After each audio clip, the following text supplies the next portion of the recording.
Sigamos para Cristo Jesus.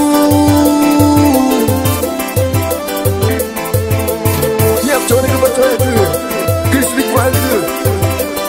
Namanya Fide Mate baru mata Capítulo 6 Versículo 10 baru mata. Inscreva-se no canal no YouTube Chicuna Mini DJ JR Produz TV.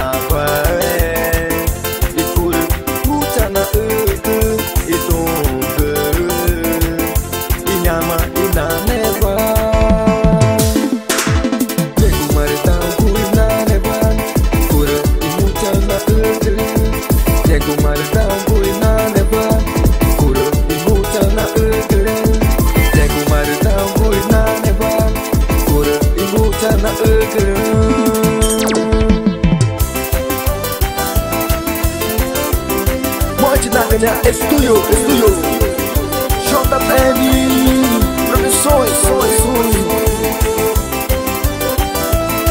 Ia pode na tuku, ia banyak bagus. Wajah son banyak bagus. Ia banyak bagus. Airo kagu, São Pedro kagu, Mari kagu, Itália kagu. Ia bom pai suka.